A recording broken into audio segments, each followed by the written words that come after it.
What? Huh? Ah, let's talk about active listening.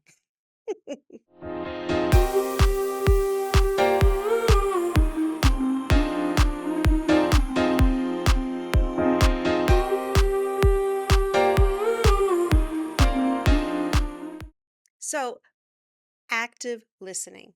I think a lot of people's acting problem and life problem is that they don't really listen. They're waiting. They're waiting for their turn to talk. They're not actually listening. And that's especially difficult for actors because you know the script. We know what we're going to say, we know what they're going to say, and so we begin to anticipate. We know what we're going to hear, we know what we're going to say, and we forget to actually listen. We forget to know that we don't know where the scene's going to end up, even though, of course, the actors, the prepared actors, we know where the scene's going to end up.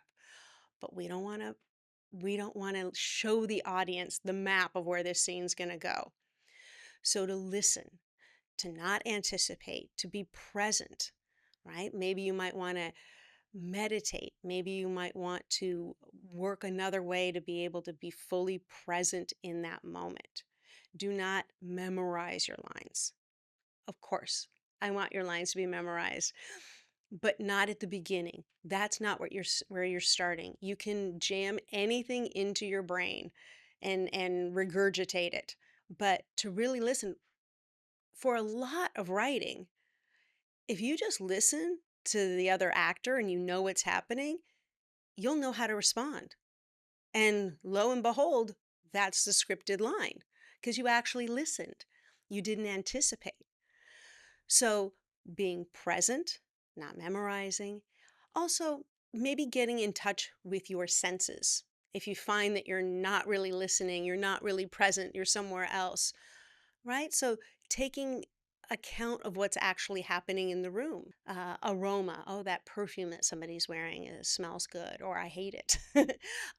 Feeling your feet on the floor, being in your touch senses, hearing, really listening, hearing the way that they said something, hearing are they hungry? Did I just hear their stomach grumble? Really using all of your senses to help ground you in the moment, to help you listen. And I'll tell you, if you really begin to practice active listening, I think it's going to change your life.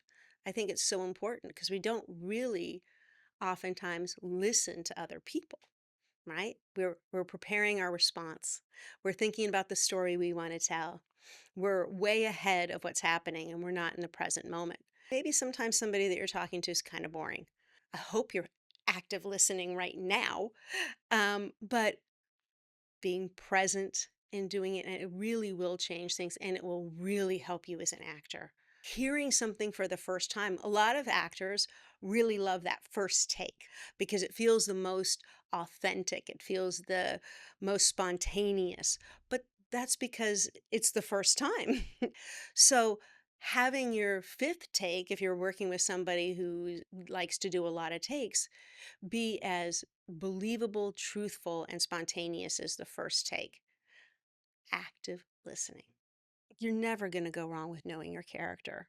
Knowing your character, being able to listen as your character, understanding, giving yourself permission to respond authentically, not the way you've already pre planned, right? Pre planning stuff ends the listening. Sometimes I will if I can tell an actor is not really listening in a scene, I've done this on set when I'm coaching on set as well as in class. I'll ask the other actor to give him a different line. Forces the actor who's not listening to listen. Sometimes the actor will still respond with the line that they'd already planned because they weren't even listening. So give yourself the gift of being present and listening.